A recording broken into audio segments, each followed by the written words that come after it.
Gary Franchi here, Chief White House Correspondent for the Next News Network, bringing you everything that came out of the White House over the past 24 hours, streaming with our partners at Trump Daily Post.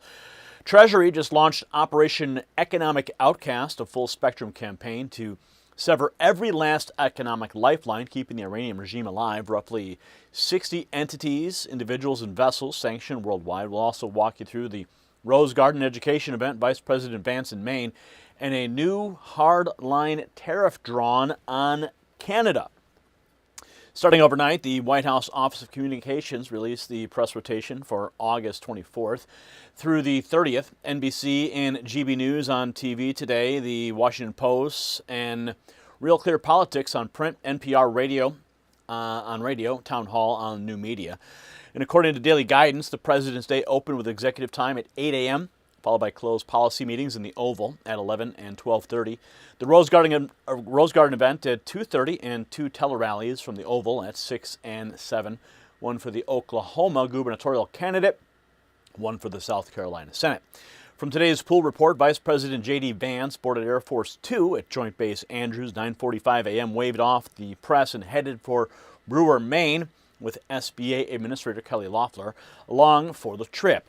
Wheels down at Bangor International, 11:06, motorcade rolling out at 11:17, and back in Washington, the White House called a lid until 12:15. At Computech headquarters in Brewer, about 200 people packed a warehouse under a banner reading "Defend Our Future."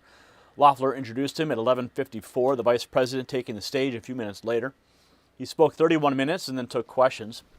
He backed Paul LePage for Maine's 2nd District, ripped opponent Matt Dunlap over fraud in the state, and went straight at Canada, calling it a backdoor for Chinese goods. That's right.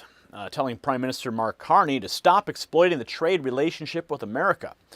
And that's not diplomatic language, that's a warning. And he boarded Air Force Two at 12:59. Back at the White House, the pool gathered at the Palm Room doors at 2:18. Taylor Swift playing off the patio. Inside, the crowd was roughly half school children. Education Secretary Linda McMahon, House Education Chairman Tim Walberg, and Arkansas Governor Sarah Huckabee Sanders were there. Students from St. Xavier Catholic Academy led the pledge. President Trump entered at 2:37. And he promoted the tax credits for scholarship granting nonprofits and homeschooling from the Working Families Package. Praised outgoing Press Secretary Caroline Leavitt, announced that Chinese President Xi Jinping arrives in 2 weeks, and signed a bill putting whole milk back in schools. Pastor Caleb Griffith of North Carolina stood up and explained how that tax credit paid for his kids' education. Remarks were wrapped up about 3:01. Vance's aircraft landed back at Andrews at 2:49, and Marine 2 lifted off at 3:04. In a White House statement, Treasury Secretary Scott Bessent laid out Operation Economic Outcast, new sectoral sanctions on digital assets, technology, gold, aviation, and shipping with a zero-leakage approach. Launder money for Tehran, you lose the U.S. dollar system.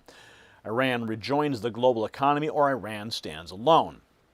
And the education release confirms the record behind today's event, the nationwide education freedom tax credit worth up to $1,700, $500 million into charter schools, and an executive order keeping biological boys out of girls' sports.